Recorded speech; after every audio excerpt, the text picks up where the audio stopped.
大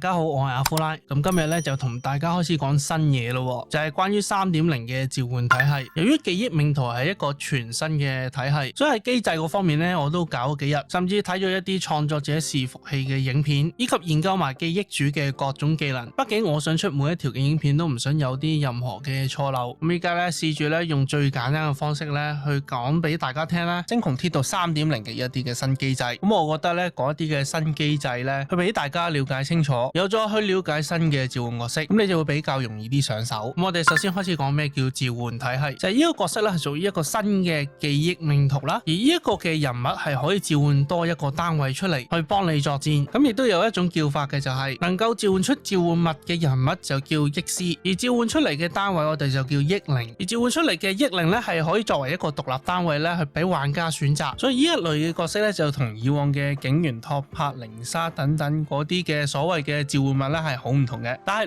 內血遺棄嘅奇想招樂園咧，目前嚟睇咧係可以共用嘅，因為通過召喚嘅方式嘅話，內血遺棄嘅效果就會有效啦。而憶靈本身有佢自己嘅生命值、能量啦，亦都有戰技同埋終結技。我首先講下憶靈嘅部分，咁我就以記憶主同埋阿格萊亞做一個例子。憶靈嘅生命值通常都係以憶師嘅某個百分比嘅生命上限，再加一定嘅生命值，就組成咗憶靈嘅生命值。之後咧，每一個召喚角色嘅憶靈咧，都有佢獨特不同嘅地方，例如啦，記憶主嘅憶靈啦嘅迷迷咧，初次用咗130點嘅速度啦，咁生命嗰 part 我就唔講啦。咁最後咧就係我方團體每累計恢復10點能量咧，迷迷都會獲得1% 嘅充能。而阿格萊亞嘅憶靈衣像咧，初始擁有等同於阿格萊亞35% 嘅速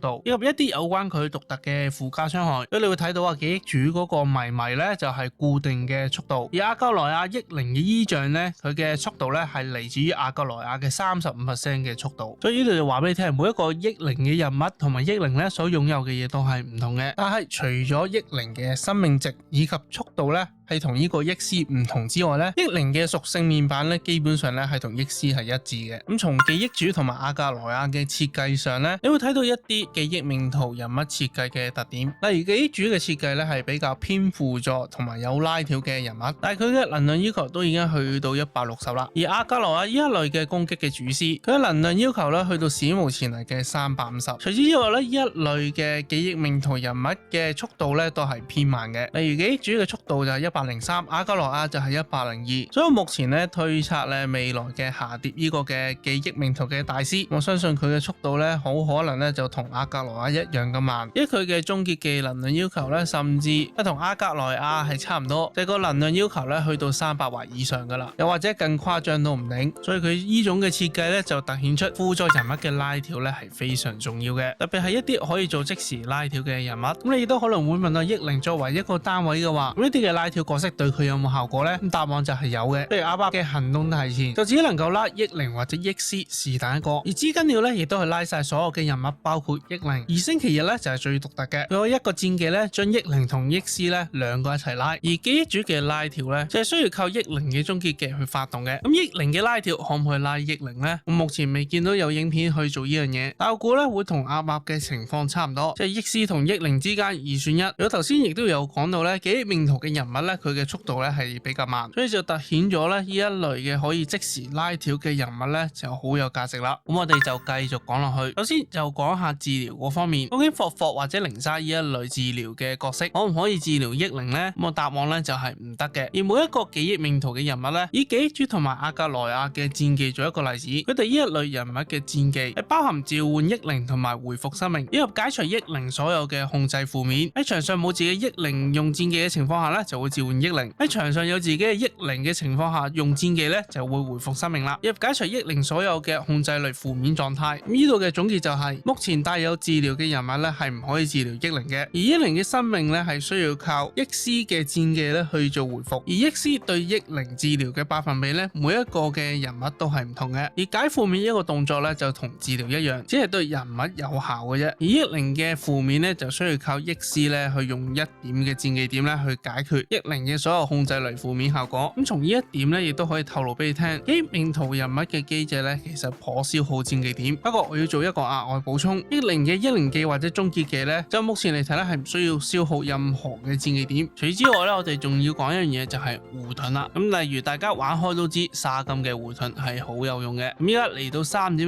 嘅版本，究竟沙金呢一類嘅護盾對億靈有冇效嘅呢？咁答案就係有效嘅。只要沙金一上盾，人物上盾，億靈都係會上盾。喺個兼援籌碼嘅億靈嘅情況下，億靈受擊咧，亦都會計算咧沙金嗰個充能嘅。所以好老實講，沙金嚟到呢個 3.0 嘅版本，佢嘅技能機制咧依舊都係物超所值嘅。咁我哋再講下目前 3.0 版本咧有新嘅 terms 出咗嚟。咁第一個要講嘅就係真實傷害。呢個真實傷害據我目前嘅理解就算係一個新嘅城區，但係純粹一個數值上嘅放大器，無論係以雙部為主嘅輸出定係擊破或者超擊破傷害都可以被放大。以目前嚟講，只有記憶主同埋大黑塔咧都擁有真實傷害，不過大黑塔嘅真實傷害係有限制嘅，就被鎖定喺模擬宇宙差分宇宙先至會發揮效果。咁根據一啲網上流傳嘅消息，真實傷害咧大概係咁嘅樣。我而家話俾你聽官方點解要做呢個真實傷害出嚟呢？個原因就係咧為咗咧俾你去加強一啲嘅舊角色，因為官方都知嘅數值膨脹嘅關係咧，特別係 1.0 版本嗰啲角色咧，好多都係要擺入倉庫噶啦。而當記憶開拓者出咗嚟之後咧，由於真實傷害放大嘅關係咧，就變咗好多咧舊角色嘅主師咧都可以做到一啲唔錯嘅輸出。你可以將記憶開拓者比喻為一個旅行嘅萬用插。如果你哋有細心研究嘅話，就連黃泉飛霄呢一類嘅角色咧都可以用到。不過用得記憶開拓者咧，其實係有代價嘅。通常咧你要寫係輔助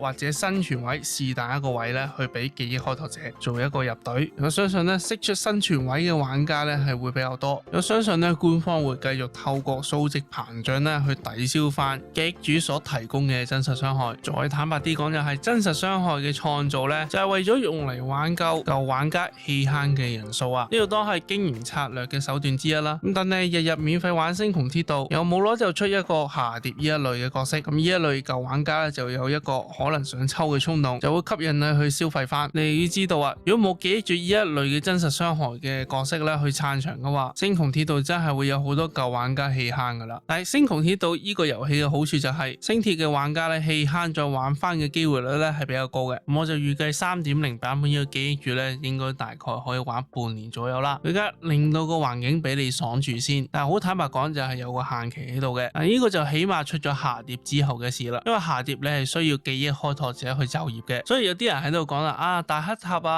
配呢個記憶主好勁啊，到時出咗霞蝶咧，你都係要喺大黑塔嗰度補翻一個角色嘅，真係咧冇當官方傻仔啊，你諗嘅嘢佢諗得到噶啦，咁除非你唔玩召喚體系啦，但係按照官方嘅尿性咧，佢一定係會做求咧去俾召喚體系噶啦。官方喺 3.0 更新咧都出到去 V6 嘅版本，就即係話俾你聽咧，官方透過記憶開拓者去俾真實傷害你咧，呢一種嘅設計係已經有深思熟慮過噶啦。我依家講到個新嘅 terms 就叫連携攻擊。連携攻擊呢個 terms 咧暫時只出現喺阿格萊嘅身上。咁連携攻擊咧就係表達緊憶師同埋憶靈咧一齊聯合攻擊。咁而阿格萊做一個例子啦，憶師同埋憶靈咧發動連携攻擊時候咧，個憶師同憶靈都會同時產生傷害。咁呢度就有個問題啦。咁我阿格萊呢一個普攻嘅理解咧，阿格萊喺依次攻擊會打到3個目標，而依仗咧亦都會打到3個目標。咁打到嘅 counter 可唔可以當係6個呢？我目前發現到嘅結果就係佢依次嘅攻擊度咧都只會當你係打到3個敵人咁解啫。咁我講到嚟呢度咧，我相信大家已經大致明白 3.0 呢個版本嘅一啲嘅新機制啦、邏輯。咁如果將來咧有啲記憶命途咧嗰啲機制唔明白咧，你就可以睇翻呢一部嘅影片嘅講解啦。咁我相信呢部影片咧可以幫到大家咧去深入了解 3.0 嘅新機制邏輯，以及記憶命途人物嘅新邏輯。咁又各位中意呢條片嘅朋友就記得撳個 like、留言、訂閱同埋打個鐘仔。咁我哋下次再見。